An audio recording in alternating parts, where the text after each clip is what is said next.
Macy watched the memory fade to a new one. She was standing on a bridge attached to a large building. On the opposite end was a giant ship that reminded her of something out of a science fiction movie. Two figures were standing on the dais just below the hovering craft, and as Macy headed towards them, she observed her surroundings. She took note of what looked like giant spires in the distance, surrounded by other futuristic-looking buildings, and a red sky that loomed above them. Then she noticed plumes of smoke arising from different parts of what she could only imagine was a city. As she reached the hovering craft, she recognized the two figures as Nema and Hera. The two Anunnaki seemed to be in distress. A large explosion in the distance pulled her attention away from the two Anunnaki as she heard the most disturbing cry she had ever heard before. She scanned the horizon, looking for whatever made the noise, but all she could see were storm clouds with golden lightning passing through them. Hera's voice caught her attention. The chariot is prepared for launch. All we must do is wait. At that moment, several smaller flying craft passed overhead in the direction of the large explosion from earlier. Macy watched as they unleashed their weapons at a giant cloud of smoke as more flying craft approached from all directions, mimicking the first set of flyers' actions. Soon the area was covered in darkness, compliments of the storm clouds above and the bellowing smoke from below. Macy watched in horror as golden electrical beams flowed out of the chaos, striking down multiple flying crafts as they attempted to flee. The beast of Ragnarok comes. Where are the others? There's no time left. Inky headed to the main reactor to try and shut it down before the beast arrived. But it seems like he was too late. Enlil left to fetch him and told me to bring you here and wait for them. Those two have a bond stronger than blood. A moment later heard a large explosion that was much more intense than the last one. She heard the cry of the beast again as the bridge they were standing on began to shake violently.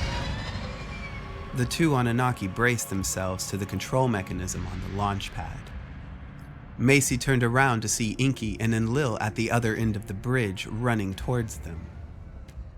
She could see the look of horror on their faces as they finally made it to her and the others. Hera, my love, I'm glad you're safe. Thank you for collecting Nema.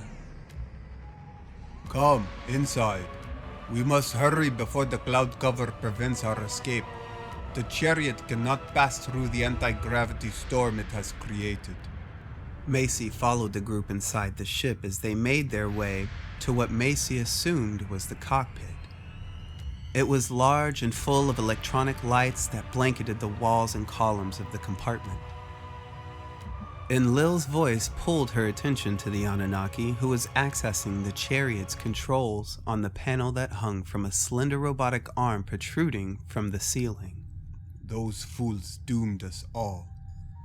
We tried to warn them that using the planet's core as an energy resource would be disastrous.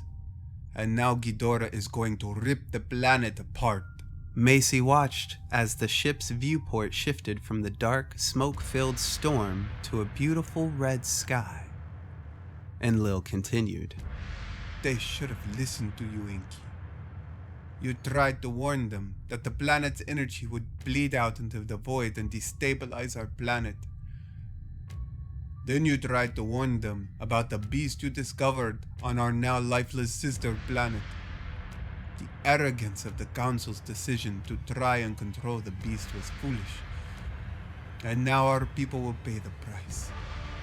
Macy observed the red atmosphere fade into space as she could see billions of stars dotting the observation port. Enlil, my love, let us look back on our home one last time. The viewport shifted its image to the planet as they left its orbit. As the Anunnaki watched with anguish, Macy noticed bright golden lights appearing all over the planet's surface. To Macy, they looked like cracks on an eggshell. and soon the planet was no bigger than her fist, yet it was glowing almost as bright as the nearby sun.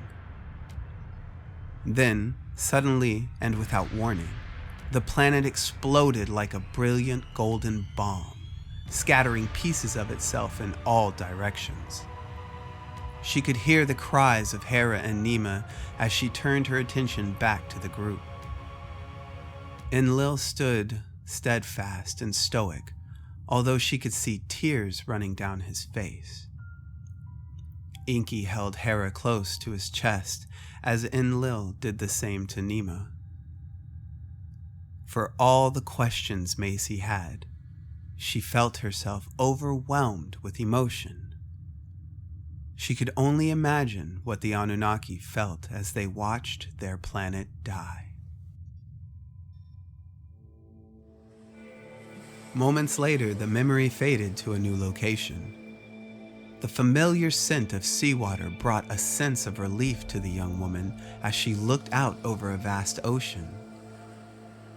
Voices behind her caught her attention as she spun around to find a small village overshadowed by a large pyramid-like structure. Macy recognized the structure as she had seen several like it while working for Monarch. There were people scrambling about, darting into their homes, seeking shelter wherever they could find it. Then she noticed a man approaching her. She recognized him as he began to speak out loud. It was Marduk, a little older and sporting facial hair. Come, my people. Watch as our god Dagon vanishes the fire demon from our lands. As if on cue, the ocean behind Macy began to turn and wake. She spun around in time to see giant spines break the water's surface beyond the seawall. Macy stepped back as the giant behemoth roared a cry so loud the doctor had to cover her ears. Moments later, Marduk was by her side holding a small device. Dagon bent down over the sea wall, its head now only meters away from the pair. Tiny ones run in fear. They are scared, my friend. The Rodan are hungry and eat them. If you save them, they will worship you. They will sing your name in songs for ages to come. The Rodan are fierce, but they will find a new hunting ground, or they will face me. I want to thank you for your selfless act. On behalf of the Anunnaki and the humans, we shall never forget this. Marduk asked Dagon to come to this place to fight Rodan, but I do not see them. Patience, my friend. They shall be along any moment now. A distant roar pulled Macy's attention to the skies behind Dagon. Just as Marduk said, the Rodan appeared below the cloud line.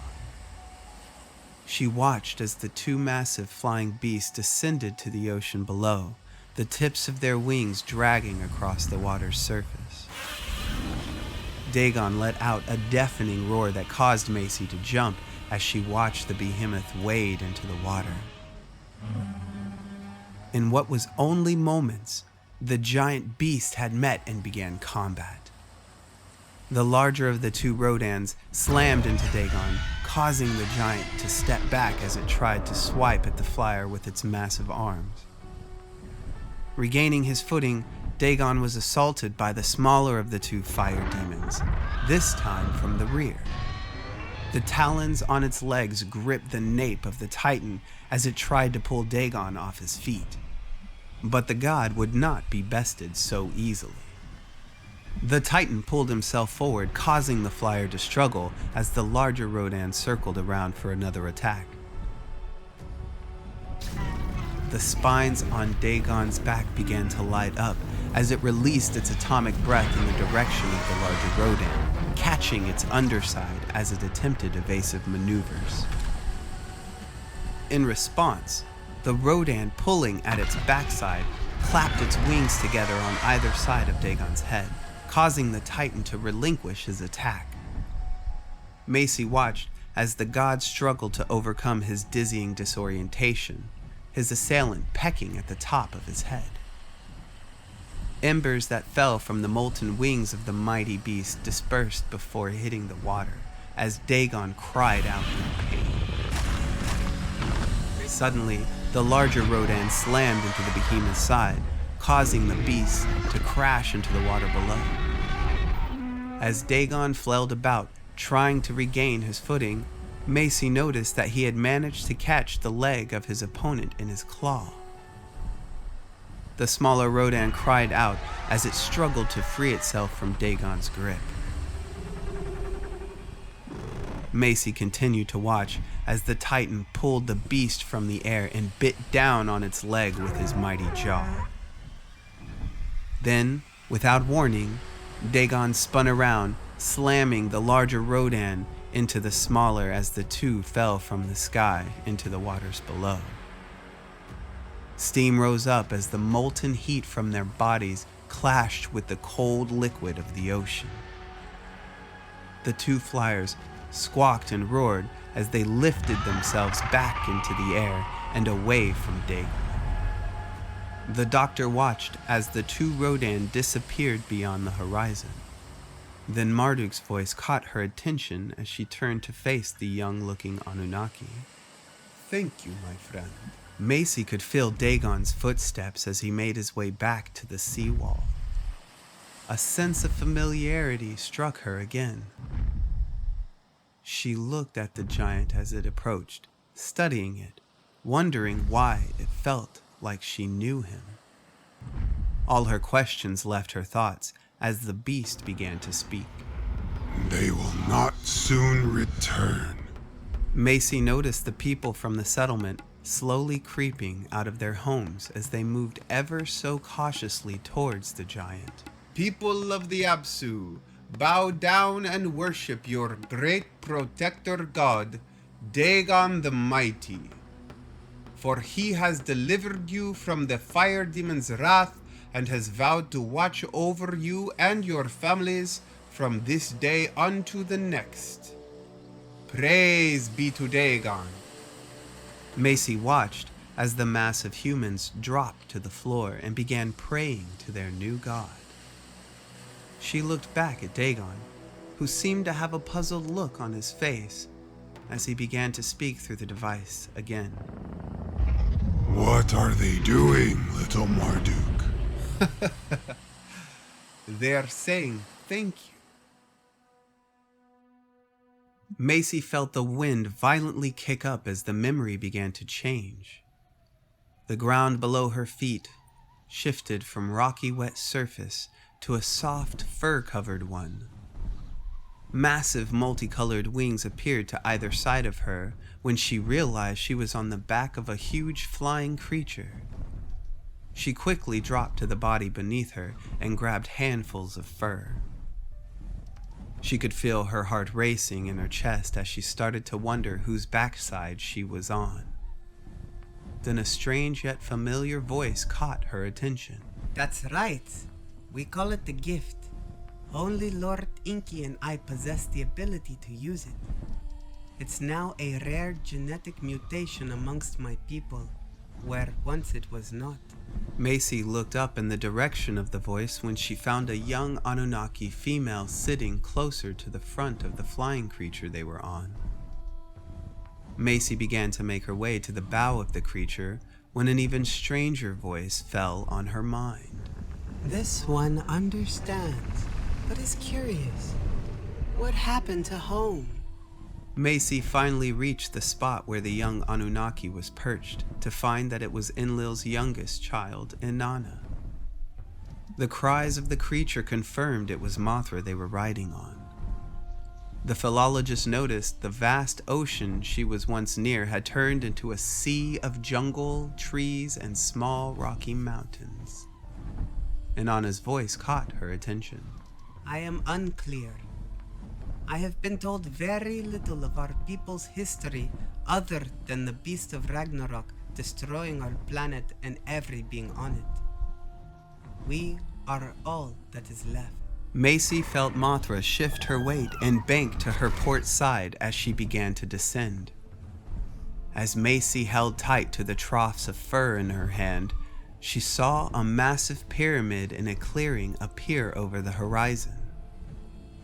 As they drew closer, she noticed a group of large ape-like beasts moving giant stones to the base of the pyramid while humans scurried below them.